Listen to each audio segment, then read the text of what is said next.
지금까지 이단 사이렌을 하는 동안 우리 교회가 무속의 영향을 많이 받았다거나 교회 안에 무속주의적 사고를 가진 사람이 많다라는 얘기가 꽤 여러 번 나왔습니다. 구체적으로 무속의 영향을 받은 사고가 왜 문제고 이것이 어떻게 이단으로 연결되는지, 이단과 미신 사이, 미신과 이단 사이, 좀 애매모호하지만 반드시 짚고 넘어가 우리가 뿌리를 뽑아야 할 사고방식에 대해서 이야기해 보려고 합니다. 오늘 함께 이야기해 주실 분들 제 좌측부터 소개해 드립니다. 정윤석 기자님, 이승구 교수님, 조미듬 대표님, 안녕하세요. 네, 안녕하세요.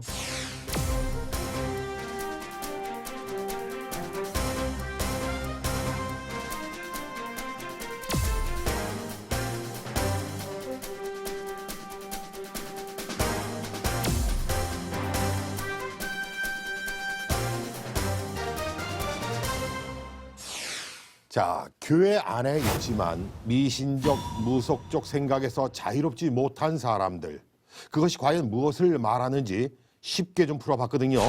함께 보시겠습니다. 요즘 대학가에는 사주 카페와 같은 신개념 점집이 문제는 기독교인들도 예외가 아니라는 점. 힘들었던 시기가 마침 정말 삼재라는 시기였기 때문에 이런 일을 겪는다는 이야기를 들었더니 이해가 되기 시작하면서 마음이 조금 편해졌던 것 같아요. 애인과 장난으로 궁합 어플을 했었는데 근데 말띠하고 쥐띠가 가정불화가 많아서 결혼하면 안 된다라고 나오더라고요. 그 부분이 괜히 신경이 많이 쓰였어요. 스스로 성도라고 말하지만 주의식 없이 습관으로 잡힌 문화. 나는 진정한 크리스천이다. 자신할 수 있을까? 주님, 무조건 지금 하는 일이 잘 되게 해주옵소서.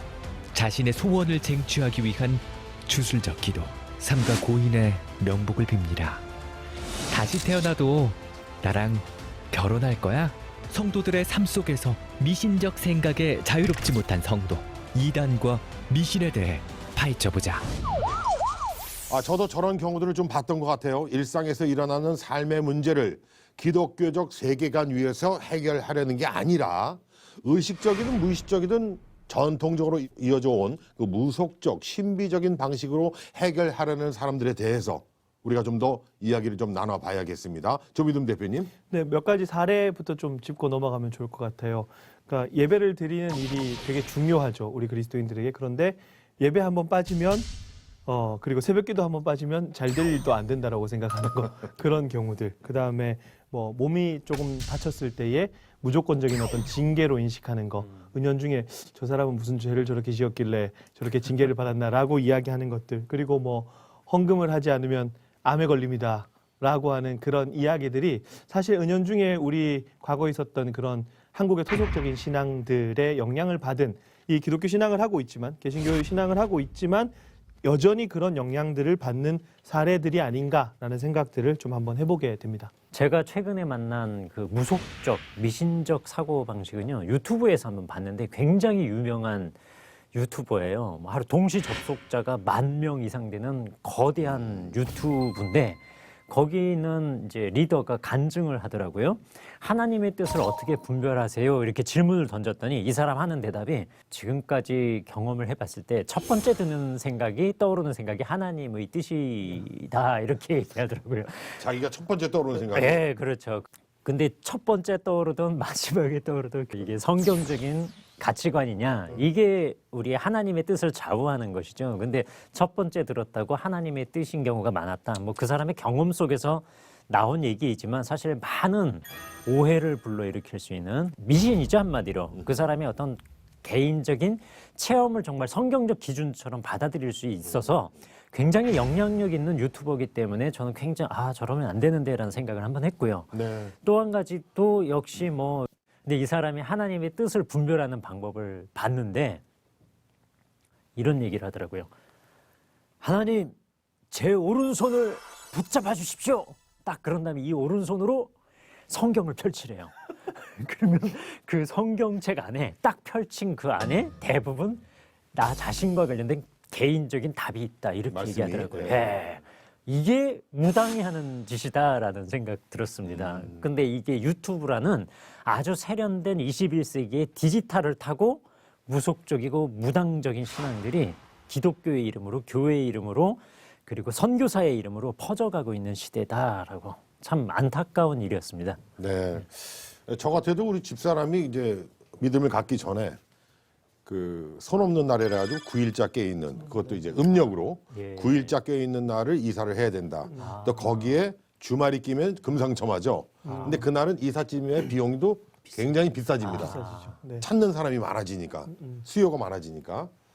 근데 저희가 이제 믿음을 갖고 나서는 이제 거기서 저희가 해방됐잖아요. 아. 그러니까 싸고 또 제 직업이 꼭 평일날 이사해도 괜찮거든요. 아. 직업상 촬영이 없고 일이 없을 때. 그러니까 너무나 싸고 아주 간편하게 아주 이사를 잘하고 있다는 점 할렐루야. 이렇게 알려드립니다. 예. 이사와 관련된 경험이 있는데 아주 오래 전이었어요. 근데 이사를 하고 도시가스를 했기 때문에 그 도시가스 그 밸브를 이제 설치해 주는 분을 불렀는데 너무 좋아하는 거예요. 왜 그런가 했더니 오늘이 손 있는 날이라는 거예요. 그래서 사람들이 이사를 안 한대요. 아, 예. 그래서 저 같은 경우 이런 날 이사를 해서 자기가 굉장히 여유 있는 일정을 갖고 편하게 와서 작업을 한다는 걸 굉장히 좋아하더라고요. 아, 그렇죠. 예, 그 그런 일이 사람들은 있었습니다. 바쁘지 않은 때 예, 하니까. 예. 참 뭐 씁쓸하고 그렇습니다. 교회 다니면서도 전보로 다니는 사람들 꽤 많다고 합니다. 스포츠 신문에 나오는 띠 옛날 그 재미로 봤거든요. 운세. 네, 운세. 근데 지금 저는 그거 쳐다보지도 않습니다. 아. 그거 보는 게 굉장히 저는 이제 마음에 걸려요. 예. 근데 그렇지 않은 그들은 왜 점을 보러 다니는 걸까요, 정 기자님? 예, 불안과 두려움, 미래에 어떤 일이 일어날지 불확실성. 모르니까요. 네네네. 예, 어떤 영적인 힘을 통해서 그걸 알려고 하는 욕구들이 많은 것 같아요. 근데 그 마음을 그대로 갖고 교회를 다녀요. 예수님을 믿는다고 하면서 그 마음은 사라지잖아요. 미래에는 어떤 일이 펼쳐질지 모르니까요. 그래서 그걸 하나님의 예언이나 뜻을 끌어와 가지고 마치 거위에 배를 갈라서 황금알을 꺼내려고 하는 것처럼 끌어와서 하나님의 뜻이 무엇인지를 미래를 확인하려고 하는 욕망이 결국은 점집을 가게 되고요. 이 점집으로 가는 정도면 소위 말해서 막장까지 간 거라고 보고요. 문제는 차라리 점집은 점집이라고 돼 있으니까 내가 이게 기독교적이지 않다라는 경각심을 양심의 거리낌이 있을 것 같아요. 근데 최근에 있는 문제는 교회와 목회자와 선교사의 이름으로 양복 입은 무당이다라는 비판을 하거든요. 그런 문제가 저는 가장 심각하다라고 생각해요. 예수님을 믿는 사람들이요. 앞길이 무슨 일이 일어날지, 이 사업이 잘 될지 안 될지 기도받고 예언받는 사람 너무 많습니다. 그렇군요. 뭐 우스갯소리이긴 합니다만 성부, 성자, 성신은 이 이름으로 나무아비탑을 예수님의 이름으로 기도합니다. 뭐 이런 아주 뭐 우스갯소리가 있습니다만 오늘의 주제와 좀 밀접한 우스갯소리가 아닌가 하는 생각을 해봅니다. 자, 1990년대 후반에 아주 그 우리나라의 그 유행처럼 퍼진 사상이 있었어요. 바로 한국교회에 있었던 가계 저주론이라는 건데 이 가계 저주론이란 어떤 사상이고 그 사상이 먹힐 수 있었던 그 배경은 도대체 뭐였습니까, 조 대표님? 가계저주론 사실 굉장히 유행했었고 말씀하신 대로 지금도 많아요. 가계 혹은 그 사람의 가문에 흐르는 저주가 있다는 뜻이거든요. 그러니까 현재 당하는 고난이나 질병이나 가난의 문제의 원인을 그 조상의 죄로 인해서 발생한 저주라고 하니까 그 저주를 끊어야 이제 건강해질 수 있고 부유해질 수 있다라고 하는 주장인데 이 예장 통합 연구 보고서를 보면 이 가계 저주론의 유래를 1970년대, 60년대 정도로 잡습니다. 그러니까 케니스 맥콜이라고 하는 미국의 정신과 의사가 처음으로 주장했다라고 하고요. 사실 우리나라에 굉장히 유행하게 된 건 두 권의 책 때문에 그렇습니다. 메린리 히키라고 하는 사람이 쓴 가계의 흐르는 저주를 끊어야 산다라는 책하고요. 우리나라 사람이 쓴 게 있어요. 이윤호라고 하는 사람이 가계의 흐르는 저주 이렇게 끊어라 라고 하는 책인데 네. 사실 이건 여담이지만 이윤호 목사 같은 경우는 본인의 사상을 수정하겠다라고 해서 예장 합신에서 이단으로 규정된 걸 해제까지 해줬는데 해제하고 1년 뒤에 바로 똑같은 사상을 담은 책을 내버렸어요. 근데 이게 이후에 문제가 해결이 안 됐거든요. 그래서 합신에서 다시 한번 이걸 좀 다뤄주셔야 될 것 같고 네. 근데 이거를 주장하기 위해서 이제 메리니키라는 사람의 성경 인용을 살펴보면 진짜 황당해요. 어떻게 인용하냐면 한 가지만 예를 들어드리면 예레미야 31장 29절에 이런 말씀이 있어요. 그때에 그들이 말하기를 다시는 아버지가 신 포도를 먹음으로써 아들의 이가 시다 하지 아니하겠고, 그러니까 이스라엘 백성들의 죄의 문제가 아버지가 죄를 지어서 너희가 징계를 받는 게 아니라 너희들은 너희들의 죄 때문에 징계를 받는다라고 하는 하나의 이스라엘 속담처럼 있는 말이었거든요. 그런데 베르니키는 이 구절을 어떻게 왜곡하냐면, 그때 그들이 말하기를 다시는 아버지가 신포도를 먹었으므로 아들의 이가 시다, 이렇게 끊어버려요. 뒤에 하지 아니하겠고를 지워버리고, 네. 그리고 앞에 뭐 그들이 말하기를 이것도 다 지워버리고, 아버지가 신포도를 먹었으므로 아들의 이가 시다. 그러니까 얼마나 황당한 인용이에요. 아버지가 이게. 심포도 먹으니까 아들도 유전돼서 시다. 그것이 시다는 네네. 얘기죠. 예. 그렇게 해버린 거예요. 그러니까 사실 이거를 뭐 신학적으로 깊이 뭐 거창하게 신학적 비판 이렇게까지 얘기할 정도로 비판할 문제는 아니고요. 상식에서 성경을 바라볼 때 이제 문제가 네. 생기는 거예요. 근데 사실 이런 것들이 먹혔던 이유는 당연히 성경을 사람들이 제대로 분별력 있게 보지 않았다라는 지점과, 사실 음모론이라는 게 굉장히 많지 않습니까? 그렇죠. 음모론이 유행하는 이유는 딱 하나, 음모론이 먹히는 이유는 딱 하나, 책임 전가의 대상이 명확하다. 책임 전가의 대상을 명확하게 설정하는 게 음모론의 가장 핵심인데, 그것처럼 죄의 원인, 그러니까 가난이라든가 뭐 질병이라든가 이걸 죄로 귀결시킨 다음에 나는 왜 이렇게 가난하지? 나는 왜 이렇게 고통당하지? 라고 하는 그 원인을 명확하게 규정을 해버린 거죠. 죄 때문이다. 그러니까 이게 굉장히 먹혔던 것 같아요. 근데 성경은 전혀 이런 것들을 지지하지 않고 굉장히 무속적이고 미신적인 하나의 뭐 사상, 이렇게 생각하면 될 것 같습니다. 네. 우리가 전에도 다뤄봤지만 해외 포교, 이단은 포교도 이런 것들이 지금 굉장히 심각한 문제가 네, 되고 있지 네, 않습니까? 맞습니다. 이것도 하나님의 계획하에 있다는 거 우리는 분명히 알고 넘어가야 되고, 우리가 더 열심히 분발하고 노력하고 하나님 뜻에 우리 다다르도록 우리가 기도 열심히 해야 되겠습니다. 그리고 정 기자님도 처음 하실 말씀이 있죠?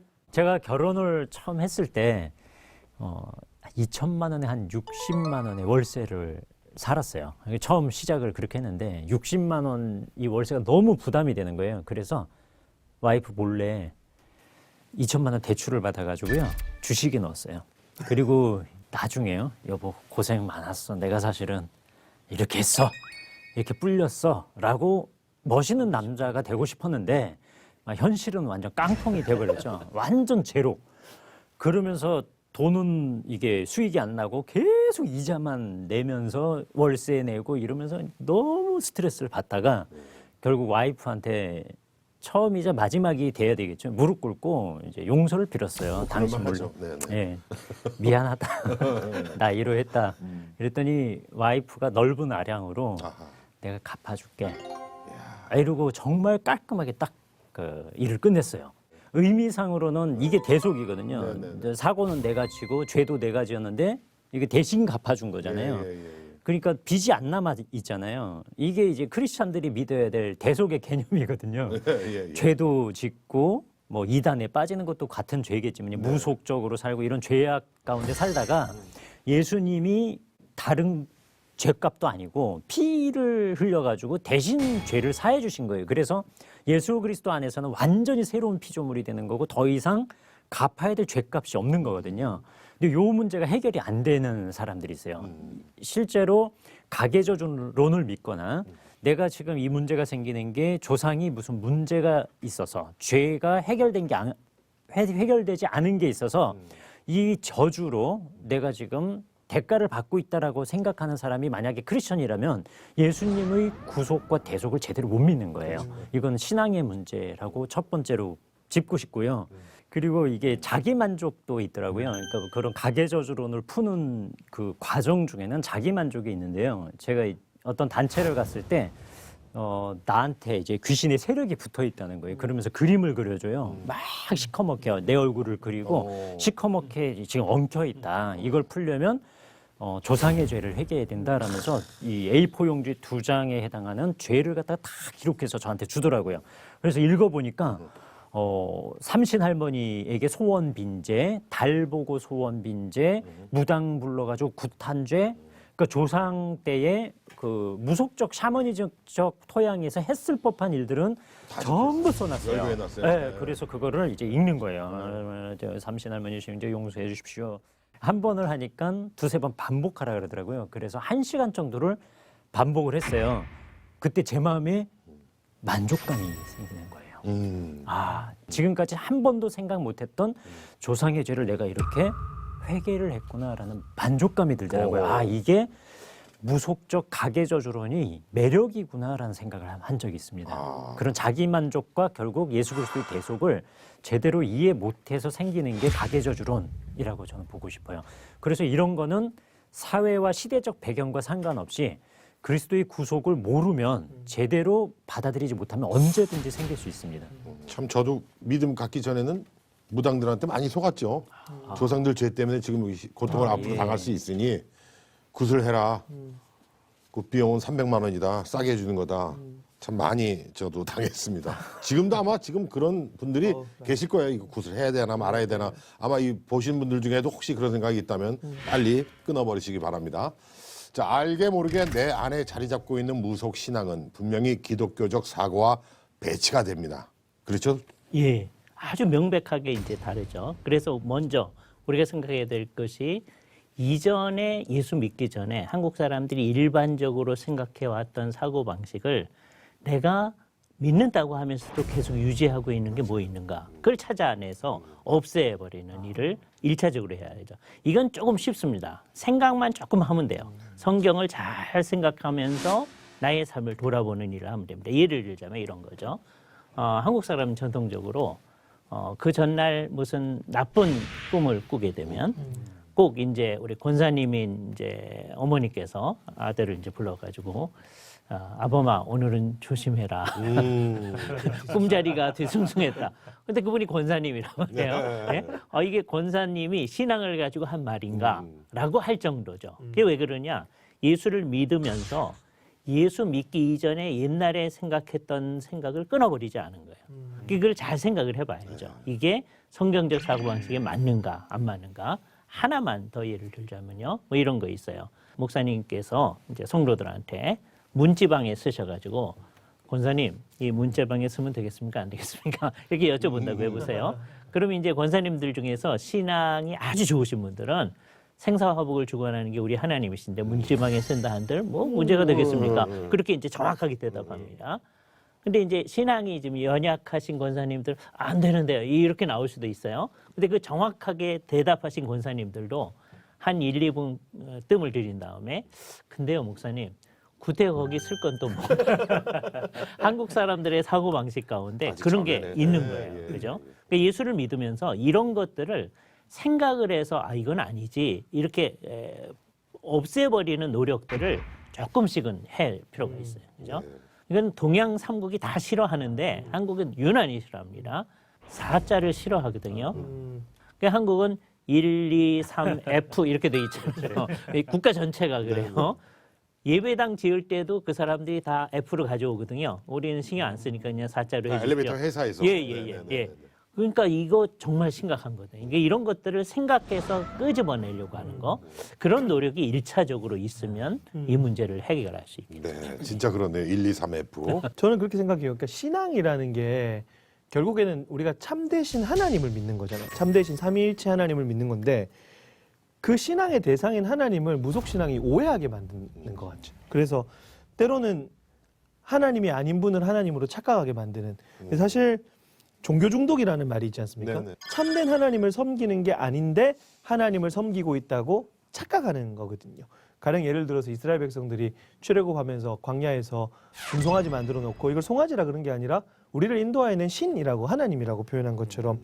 근데 무속신앙이라는 것은 그런 여러 가지 현상들을 통해서 내가 하나님을 만들어내고 내 사고와 내 생각과 내 경험과 내 이성 안에서 하나님을 창조하게 되고 하나님을 가두어 버리게 그렇죠. 되는 거. 갖춰놓는 예, 거죠. 종교 중독의 현상으로 이어질 수 있어서 우리가 참되신 하나님을 섬기고 경배하지 못한다라는 측면에서 굉장히 위험하다. 그렇죠. 저는 그렇게 좀 이야기를 하고 싶습니다. 종종 취재 현장과 이제 기독교인들을 인터뷰를 하면서 이런 모습들을 종종 보는데요. 제가 제일 놀랐던 것 중에 하나가 취재 기자회견 장소였어요. 근데 어떤 젊은 목사님이 다 앉아서 기도를 부탁하더라고요. 기자님들 잘 써주셔서 저희들의 사역을 위해서 좀 기도할 수 있도록 많이 동기부여를 좀 해주십시오.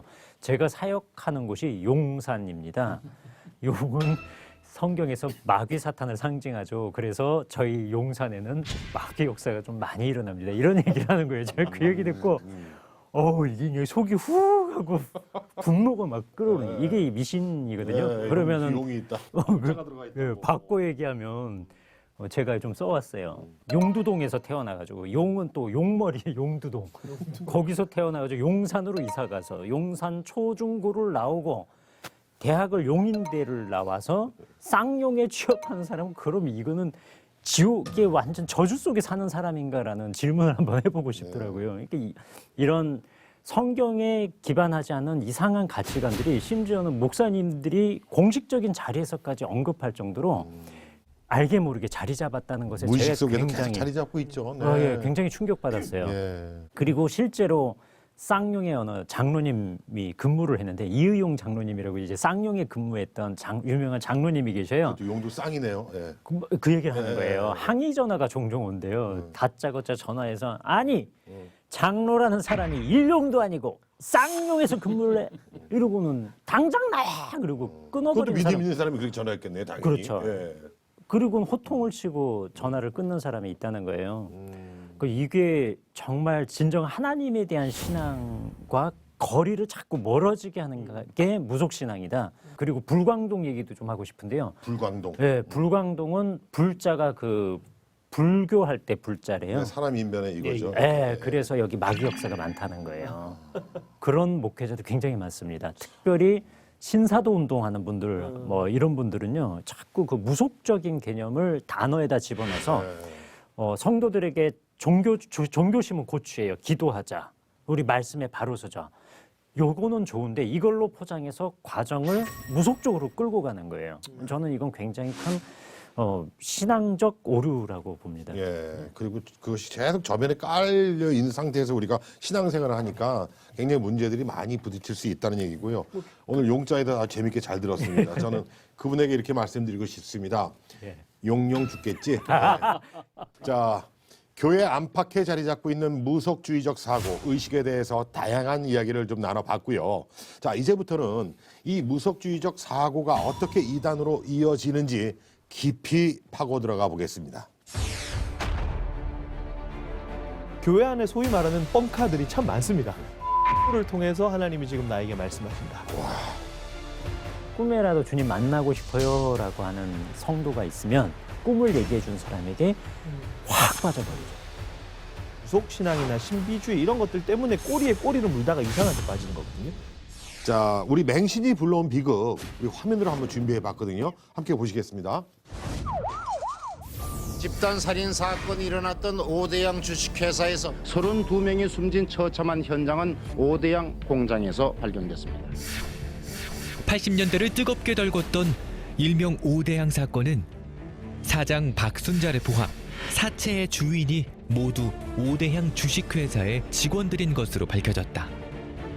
당시 경찰과 언론은 오대양이 단순한 회사가 아닌 종교 집단이었다는 점에 주목했고 오대양 사건을 두고 온갖 의혹과 추측이 난무했는데 결국 많은 의문점과 함께 자의에 의한 타살로 오대양 사건은 마침표를 찍었다. 중국 산둥성의 한 프랜차이즈 매장, 어딘가 소란스러운 모습인데 일가족 5명이 한 명의 여성을 폭행하는 끔찍한 사건이 발생했다. 무차별적인 폭행. 결국 목숨을 잃은 여성. 我就狠狠地打，然后就用脚踏，他就是恶魔，就是邪灵，打死他。 여성을 살해한 일가족 5명은 이단 신도였고 여성이 포교를 거부하자 잔혹하게 살해했던 것이었다. 是他在袭击我，是他在袭击你们，就指那个被害人在袭击你们，对是吧？你们通过什么方式袭击你们？恶灵，通过恶灵的方式。超自然的力量。 시종일관 전혀 죄책감 없는 듯한 모습을 보였는데 그들의 믿음 안에서 살인은 정당방위였다. 1992년 전국을 떠들썩하게 만들었던 다미선교회의 휴거 주장. 오늘 밤 12시에 살아서 하늘로 올라간다는 휴거를 믿는 시한부 종말론을 믿는 신도들이 재산을 정리하고 공동 유언장을 작성한 뒤 휴거를 향한 그들의 간절한 외침. 그러나 휴거 파문은 결국 사이비 종교인들의 사기극임이 밝혀진 채 무엇을 부끄러워하겠어요. 예수님이 나의 생명의 주인이고 오실 예수님 기다렸는데 에러가 났으면 또 오실 예수님 기다리면 되는 거 아니겠어요? 이단 다미선교회 신도들은 계속해서 맹신적 태도를 보였고 이후 몇몇 분파로 나뉘며 또 한 번의 허황된 꿈을 꾸고 있다. 아유, 정말 끔찍합니다. 교주에 대한 맹신이 불러온 비극에 대해서 우리가 좀 더 이야기를 좀 해볼 필요가 있습니다. 기본적으로 잘못된 이제 신앙은 성경을 안 믿고 인간의 말, 교주의 말을 더 믿게 되어지는 거죠. 여기서 이제 어떤 일이 벌어지냐면 아까 휴거 얘기 나왔으니까 잘못된 성경 해석을 따라가는 거죠. 우리나라의 일반화된 잘못된 성경 해석이 휴거의 대표적인 예입니다. 휴거는 성경이 얘기하고 있는 거예요. 예수님이 오실 때 휴거가 일어나요. 자, 예수님이 오실 때 휴거가 일어났는데 예수님이 왜 오시느냐 하면 이 땅에 오셔서 심판하기 위해서 오시는 거거든요. 데살로니가 전서의 표현에 의하면 주를 만나러 공중에 끌어올려지는 거예요. 만났으면, 영접을 했으면 이 땅으로 와야죠. 이게 가장 정상적인 성경 해석입니다.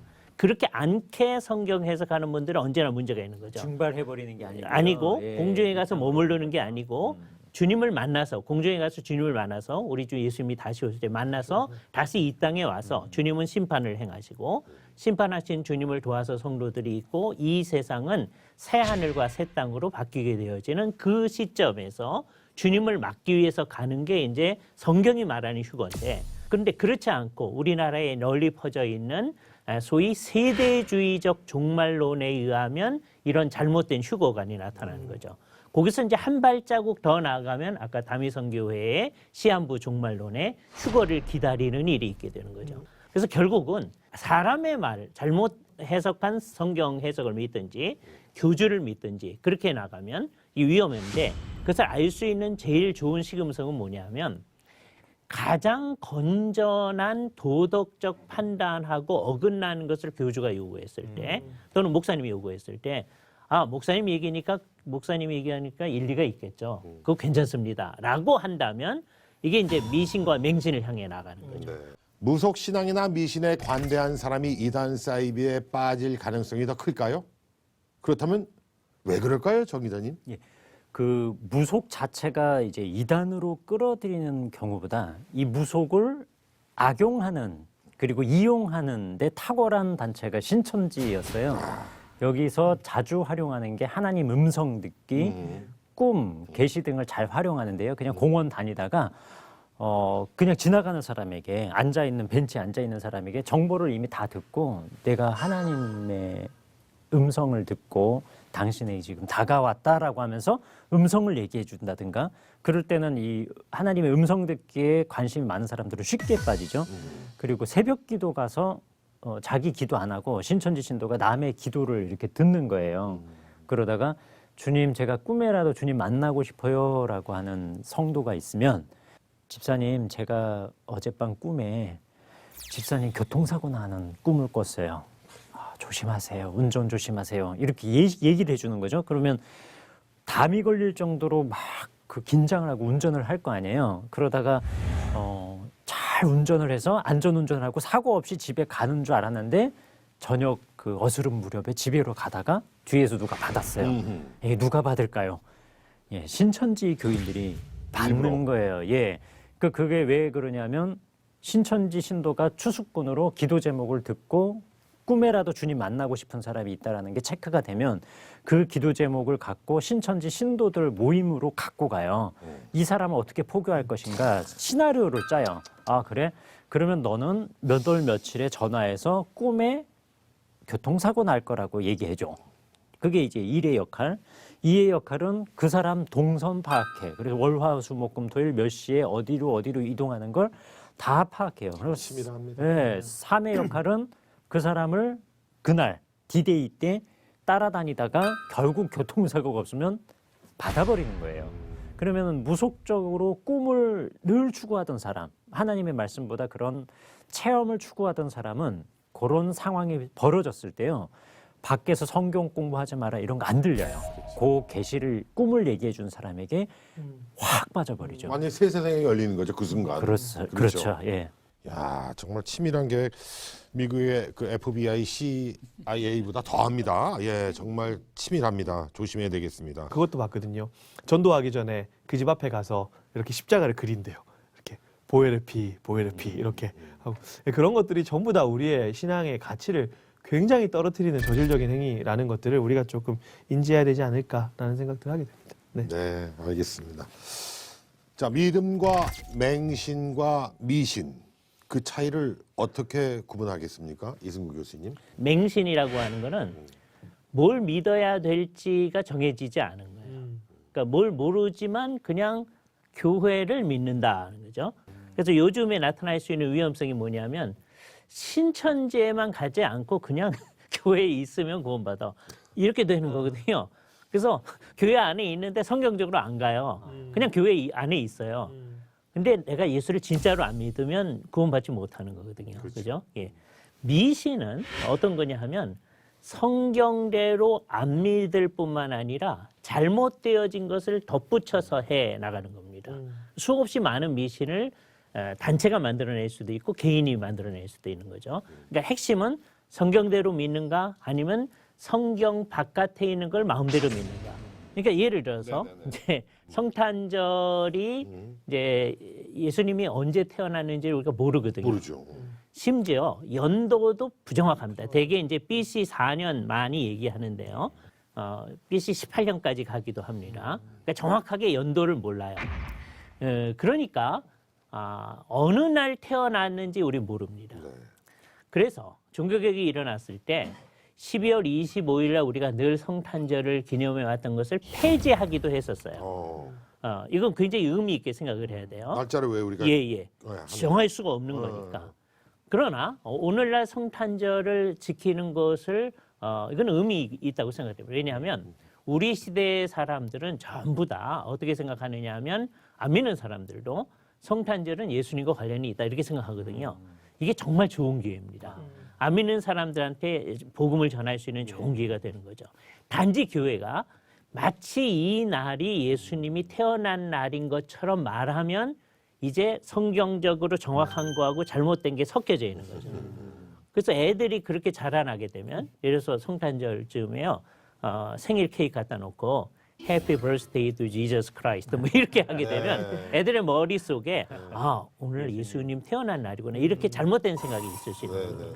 성탄절은 그날 예수님이 태어나서 그날을 지키는 게 아니고 예수님께서 영원하신 신성을 가지신 분이 인성을 취하셔서 이 세상에 오신 역사적 사건을 기념하는 거예요. 그냥 우리가 12월 25일로 전통적으로 해왔으니까 이 날을 기념하는 거죠.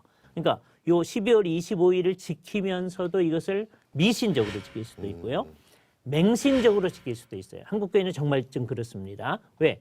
상당히 많은 사람이 12월 25일 날 예수님이 태어났다고 생각하며 지키니까요. 그죠? 여기서 이제 진짜 신앙은 어떻게 되는 거냐? 그날 예수님이 태어난 거 아닌 것은 누구든지 다 아는 거지만 이 날을 기점으로 해서 예수님이 이 세상에 오신 역사적 사건을 생각하고 그 의미를 생각하는 날로 우리가 지키는 거죠. 그래서 우리는 12월 25일뿐만 아니라 교회 안에서 지키는 여러 가지 일들을 좀 주의해서 지켜야 됩니다.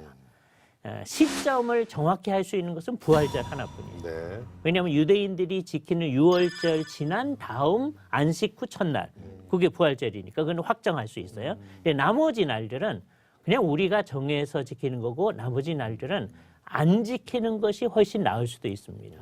예를 들어서 추석 우리가 감사주일이잖아요.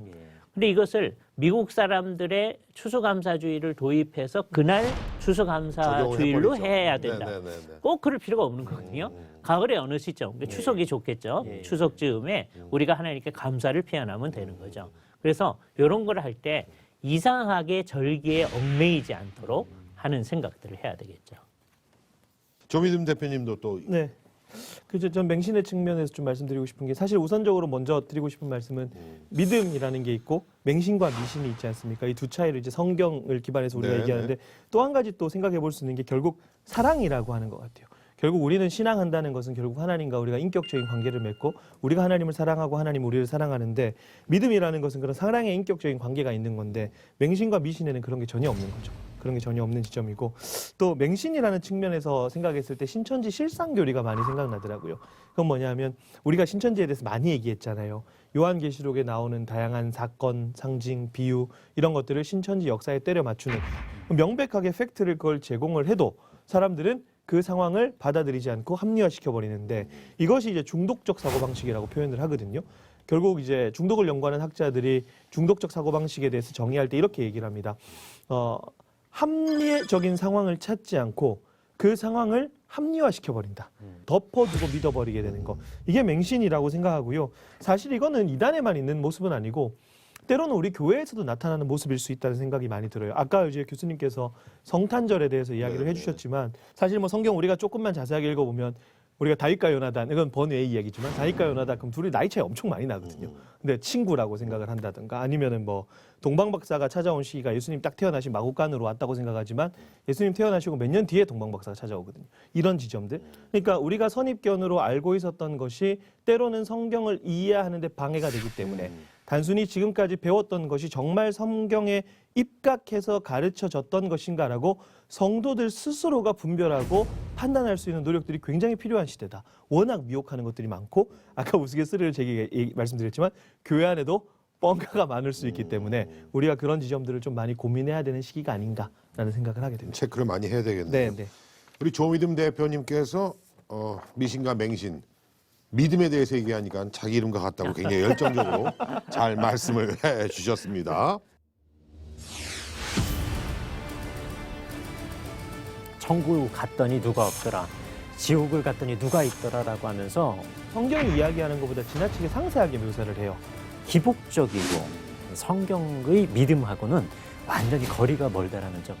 가장 천대받고 있는 게 지금 이렇게 되면 한국 교회가 정말 위험해질 수 있는 거예요. 자, 지금까지 함께 하시면서 나도 무속적 미신적 사상이 있는 거 아니야?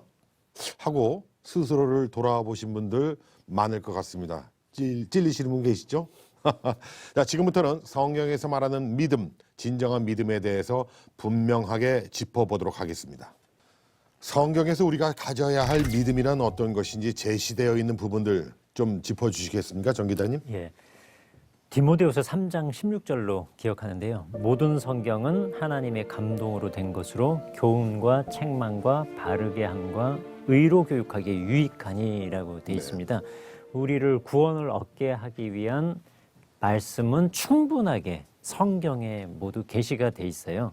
그 안에서 즉 믿음이라고 하는 것은 이런 충분한 계시된 바르게 해석된 말씀을 믿는 것이 참된 믿음이다라고 말씀드리고 싶어요. 정확한 말씀이죠. 네. 이거 우리가 성경의 충족성이라고 합니다. 우리 믿는 바와 사는데 성경이면 충족하다는 것이죠. 그러니까 정말 구원을 안 받으시려면 성경에다가 뭘 더하시면 되는 거예요. 그렇죠? 예. 그러니까 이게 제일 위험한 요소입니다.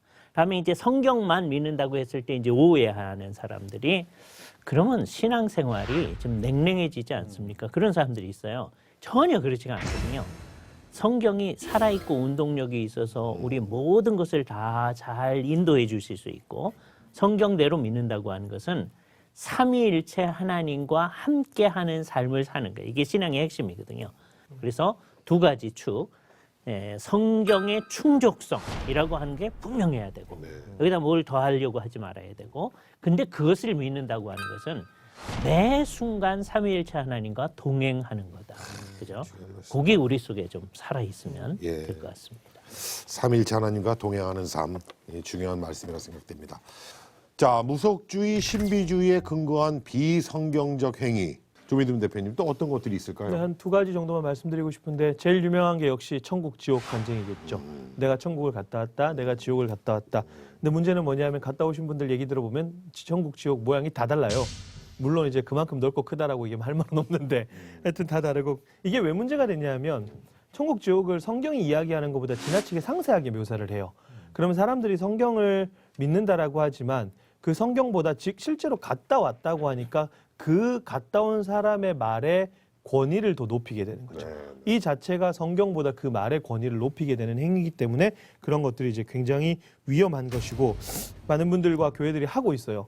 예를 들면 이제 뭐 1000번 제헌금 같은 경우 사실 저는 이거 굉장히 무속적이라고 생각을 하거든요. 왜냐하면 성경에 1000번제라고 하는 1000번 드린 예가 없고 솔로몬 같은 경우도 1000번 드린 게 아니라 1000마리, 1000마리 한꺼번에 드린 거고 그 1000이라는 것도 실제로 1000마리인지 아닌지 알 수도 없고 굉장히 많은 양의 상징적인 숫자로 쓰였을 가능성도 굉장히 크고 그리고 성경에 잘 보면 솔로몬과 그 왕궁이 먹던 하루의 식사량이 나와요. 뭐 몇 마리, 뭐 몇 마리, 뭐 몇 마리. 그 보면 솔로몬한테 1000마리는 아무것도 아니었습니다. 그러니까 우리가 막 1000번을 열심히 어떤 정성을 들여서 소원을 빌기 위해서 솔로몬이 했다라는 것은 성경에서 전혀 찾아볼 수 없는 그러니까 우리가 지금 비성경적인 이야기를 하는 거니까 성경에서 전혀 찾아볼 수 없는 이야기이기 때문에 그것이 오도돼 가지고 1000번제 소원 헌금이라고 하거든요. 그러니까 1000번 동안 내가 1000일 동안 아니면 1000번의 헌금을 계속해서 소원을 드린다. 물론 어떤 문제에 대해서 하나님 앞에 내가 간절하게 기도하는 것은 굉장히 중요하고 그렇게 해서 우리는 계속해서 간절하게 우리의 것들을 구하면서 또 내가 구하는 것이 하나님의 뜻에 부합한 건지 여부도 따져봐야 되고 그리고 때로는 그게 하나님의 뜻에 부합하지 않는다는 걸 느꼈을 때 내 걸 포기할 수도 있어야 되고 그런 과정은 중요하지만 성경에도 없는 걸 뜯어와가지고 1000번제로 만들어서 성도들에게 1000번의 헌금을 하는 행위는 굉장히 위험하고 하나님을 왜곡하게 만드는 행위다. 그래서 1000번제 이런 부분들은 한국교회가 정리가 한번 필요하다는 생각이 좀 듭니다. 천국 지옥 체험기가 굉장히 유행인데요. 누가복음 16장 29절에서 31절에 보면 부자와 거지 나사로 예화가 있고요. 그 내용에 한번 그 하나님의 나라 또는 지옥으로 간 사람들은 다시 이쪽으로 올 수가 없고 그리고 여기 있는 사람들은 그럼 천국과 지옥의 실상을 어떻게 알 수 있느냐라고 했을 때 모세와 선지자를 통해서 모세와 율법을 통해서 또 모세와 선지자를 통해서 알 수 있다라고 명시했어요. 그 말씀은 뭐냐면 그 당시 모세와 선지자라고 하는 것은 성경, 구약 성경 말씀을 의미하거든요. 그러니까 하나님의 말씀인 성경도 믿지 않는다면 죽었다 살아나가지고 사람들이 내가 천국 지옥을 갔다 왔다 하더라도 안 믿을 것이다. 즉 성경이 더 우선되고 그것을 통해서 천국 지옥은 너무나도 충분하게 우리에게 설명되어지고 있다. 그러니까 그걸로 만족해야 된다라는 말씀이라고 전 받아들이고 싶어요. 그런데도 불구하고 천국을 갔더니 누가 없더라. 지옥을 갔더니 누가 있더라라고 하면서 온갖 그 이상한 체험들을 얘기하는 사람을 강단에 세우고 모 방송국의 간증자로 세우고 이런 것 보면서 정말 위험하다라는 생각 많이 했어요. 결국 그렇죠. 이게 아주 핵심에 해당하는 말씀을 지금 해주신 것인데요. 기독교의 본질, 이건 어떤 걸까? 그리고 영적인 성숙이라고 하는 것이 이걸로도 얘기되어질 수 있죠. 궁극적으로는 하나님의 뜻이 지향되어져 나가는 거죠. 예수님의 기도가 그 대표적인 예죠. 내 원대로 하지 마옵시고 아버지 뜻대로 되기를 원합니다. 신앙이 이제 어릴 때는 내가 원하는 거를 구할 수 있죠. 그거를 그 기도도 아니야. 그럴 수는 없습니다. 신앙이 어리니까 그렇게 할 수 있겠죠.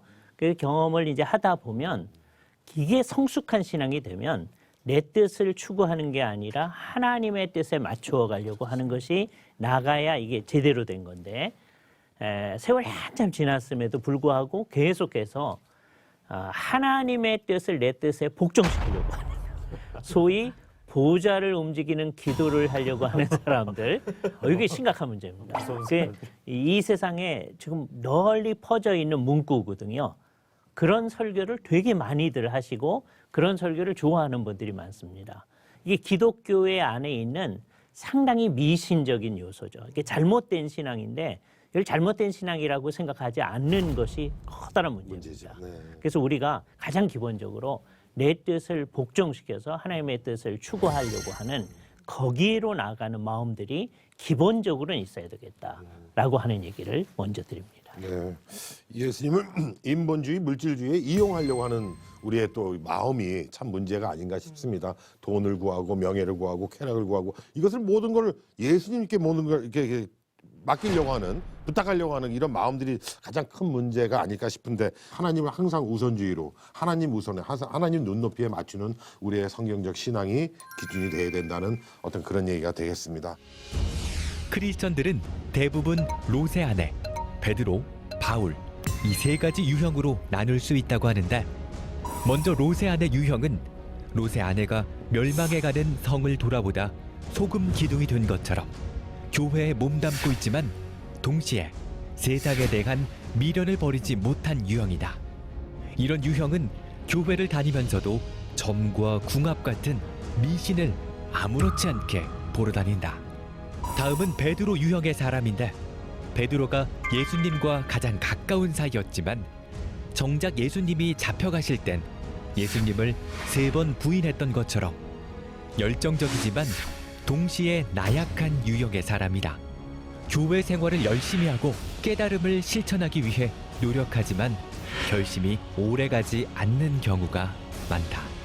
마지막으로 바울 유형의 사람은 기독교에 대해서 무관심했거나 오히려 적대적이었던 사람들이 회심하는 경우에 해당하는데, 이런 유형의 사람들은 바울이 다메섹 도상에서 예수님을 만나 예수님의 핍박자에서 이방인의 사도로 변한 것처럼 미련 없이 지난 삶을 청산하고 주님께 몸을 내던지는 사람들이다. 우리가 어떤 유형의 사람이건 우리는 자신의 현재 위치와 신앙의 문제점을 파악함으로 우리의 믿음을 바로 세워가야 한다. 믿음은 행함으로 완성된다. 우리는 우리의 믿음을 바로 세워가야 한다. 오늘 나의 믿음은 어떤 믿음인가? 하나님을 진정 사랑하는 믿음인가?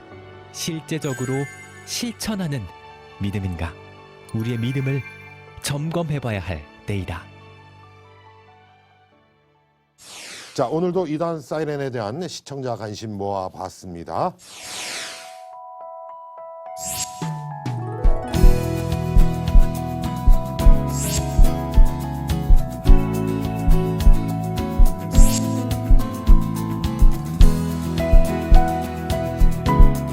이단 사이렌은 여러분의 제보에 근거해서 만들어집니다. 이단으로 인한 피해 주저하지 마시고 제보해 주시기 바랍니다.